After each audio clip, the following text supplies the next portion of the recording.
Hello, I am Alexandria Griffin, a junior fashion merchandising major from Columbia, South Carolina. I decided to choose this topic on marital rape because I believe this is an issue that so many people believe doesn't exist. I wanted to shed light on an issue that deserves to be known about. So, what is marital rape? Well, it's the non-consensual, sexually penetrated, vaginal, anal, or oral assault committed against a spouse. I also want to include that it's mostly seen with wives being the victim, but there are cases where husbands become a victim of marital rape as well.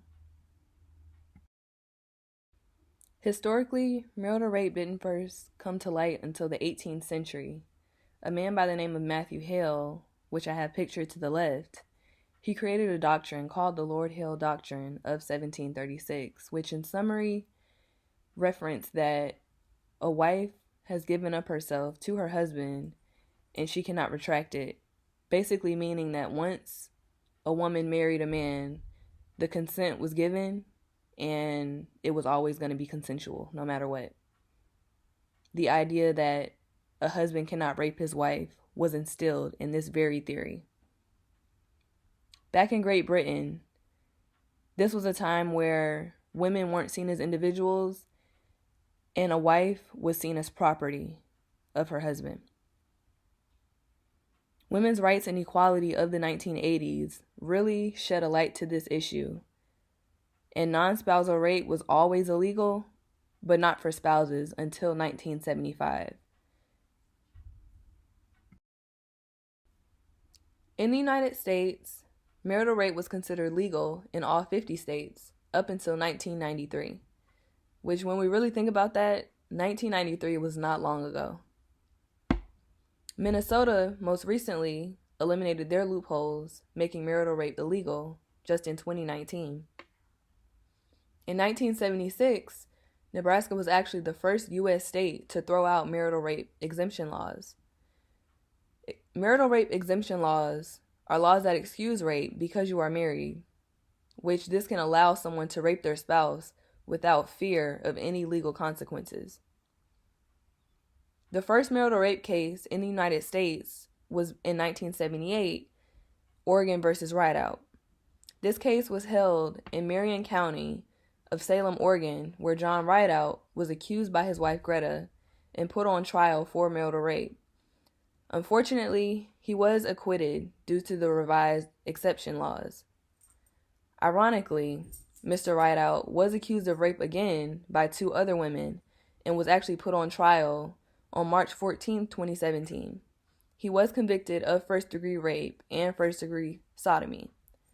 He's currently in prison serving roughly 16 years for his crimes. Currently, marital rape exemptions do exist for statutory rape, meaning an adult marries a minor, and in this case, that minor cannot accuse or press charges against their spouse because they're a minor. Currently, 13 states still have marital rape exemptions. For example, in South Carolina, you only have 30 days to report the incident after it occurs. In addition, a weapon, threat to use a weapon, or physical violence had to be involved. The maximum sentence would only be 10 years, whereas rape of a non-spouse has a maximum sentence of 30 years. In Virginia, spouses can avoid prosecution if they agree to therapy. The victim also has to attend therapy, and then it can be decided if the victim wants to continue with the charges or not. This can leave time for the rapist spouse to intimidate their victim into dropping the charge. On a worldwide scale, marital rape is still legal in 36 countries, the most common being India, but Africa is very prevalent for this as well. 1 out of 3 Indian husbands have admitted to forcing wives into sex, and this is also very common in child and forced marriages, unfortunately. I wanted to bring attention that there are different types of marital rape, which I'm sure many people don't know about. I myself didn't know about it. The first type of marital rape would be that of force-only rape. This is when a spouse uses threats and violence only to coerce sex, but not during sex. This includes physical, emotional, and verbal abuse. The next type of marital rape would be that of battering rape. This is when beatings and rape are combined. It continues from the initial physical assault before intercourse. It goes during intercourse, and it becomes violent. It can lead to broken bones, black eyes, and even bloody nose. The worst possible type of marital rape would be that of obsessive rape. This is when the abuser is obsessed with sex and enjoys inflicting pain. Violence is used to become aroused, and this can lead to genital injuries, torn muscles, and even lacerations. In today's society, the culture of marital rape is seen that women are always the victims, but like I previously mentioned, men can also be victims of marital rape.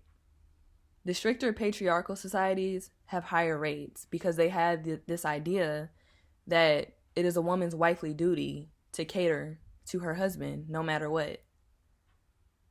Ideas in keeping matters like rape private can discourage states from interfering, which is why so many loopholes and exemption laws exist. The modern view that a husband's right to sex is justified by the instillment of doctrine by Matthew Hale back in 1736. These numbers that I found on marital rape really added some shock to all of this research that I've done. 1 in 10 women I found are going to experience marital rape. And that marital rape is 4 times more common to happen than that of stranger rape. Roughly 1 in 5 victims state that their own children saw the offense occur. 77% of women raped by their husbands won't report the offense to the police. And over half of the wives who experience physical abuse also experience sexual abuse. There was a substantial amount of effects that I found in regards to marital rape, but these are the ones that stood out to me the most. Depression, substance abuse, PTSD, self-harm, unwanted pregnancies and miscarriages, STDs and HIV, infertility, intense fear, and even suicidal thoughts.